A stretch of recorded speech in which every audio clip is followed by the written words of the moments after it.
There was no attempt in humor at all in what he said. And as a matter of fact, it was a lie. Now, as you pointed to, Will, since the 1960s, you have to get a license to broadcast. This isn't Netflix. This isn't cable. This is broadcast TV. And when you have broadcast TV, you have to, the airwaves are owned by the public. They think that just because you have a Tonight Show that you must deal in serious issues. That's a danger.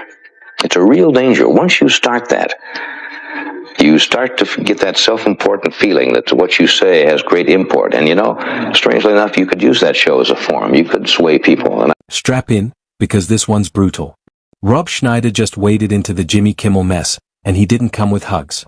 The comedy veteran dropped a barrage of sharp punches, ripping into the late-night darling over his ABC downfall. The self-appointed guardians of woke comedy never saw it coming. They figured Schneider would rally behind Kimmel out of comic solidarity. Instead, he flipped the script, turning what could have been sympathy into a ruthless roast that left the room stunned. Today, are you chilled? Are you in fear for the future of comedy and free speech?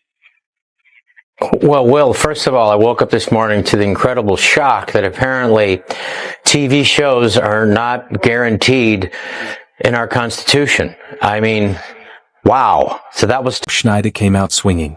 He started by torching Kimmel and the left with a cold dose of reality. Television gigs aren't some sacred right.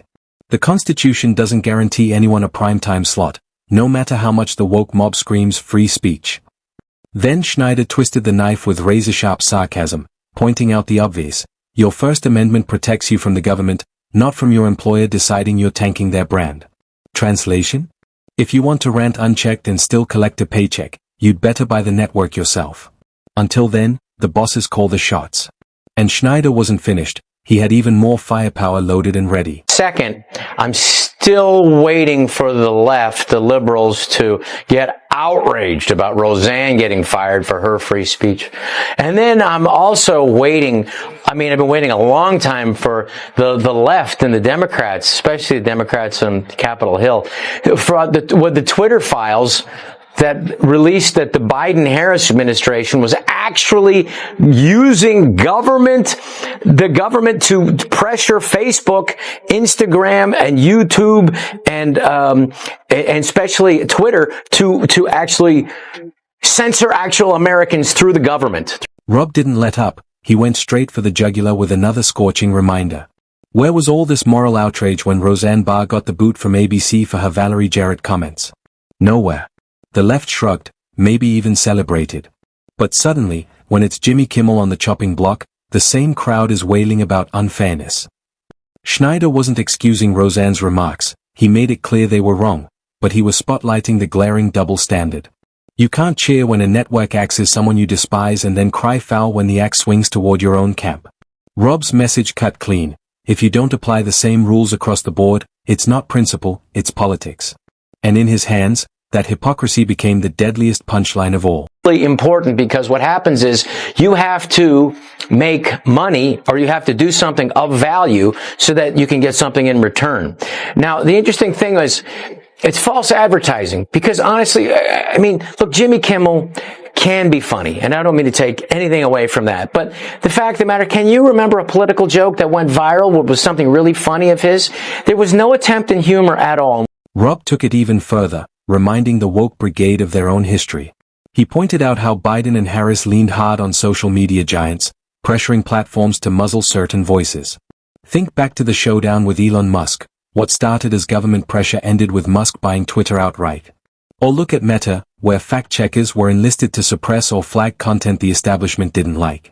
Those rules of the game weren't invented by conservatives, they were built and cheered on by the left. And now? The same crowd is outraged because one of their own is caught in the very snare they helped set. Rob wasn't denying that misinformation can be a problem. What he demanded was consistency. If you applauded censorship when it punished your opponents, don't cry foul when it circles back to someone you admire. To Schneider, the hypocrisy is glaring, and that's exactly why he's laughing. Now, as you pointed to, Will, since the 1960s, you have to get a license to broadcast. This isn't Netflix. This isn't cable. This is broadcast TV. And when you have broadcast TV, you have to, the airwaves are owned by the public. And to get that license, you have to be in the interest, like you said, of the public. And so that's why when there's a news van parked in the white zone, they don't get a ticket, because they are there to present news, to inform the public in the public interest.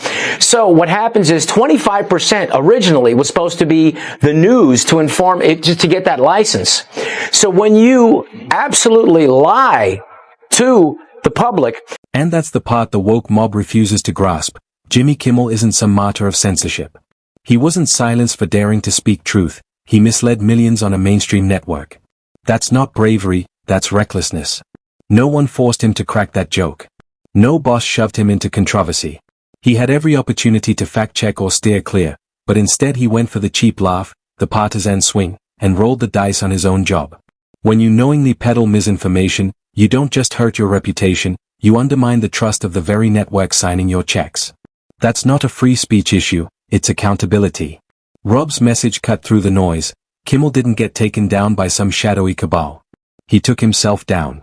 The damage was self-inflicted, and the fallout was inevitable. That he was going to pull the license.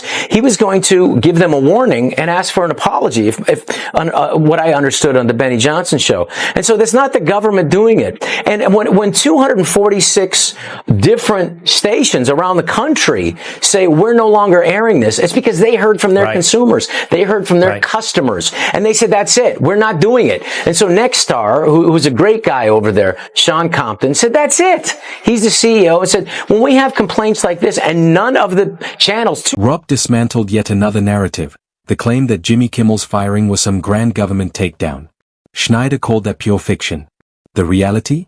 ABC made the decision, plain and simple. The network wasn't happy with Kimmel's reckless on-air comments and chose to protect its brand. Rob even pointed out that the FCC wasn't gearing up to punish ABC. At worst, the agency might have asked for a mild apology before moving on. But ABC's executives weren't about to gamble their credibility on half measures. To them, Kimmel's words weren't edgy comedy, they were a liability. So they acted like any business would.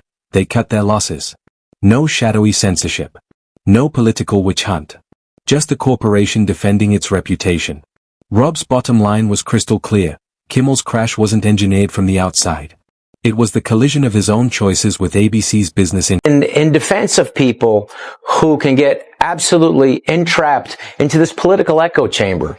And that's what happened to, in my opinion, what happened to Jimmy Kimmel. I heard him talking on some podcast with another comedian, and it's easy to get trapped in your political echo. That's exactly where Jimmy Kimmel went wrong.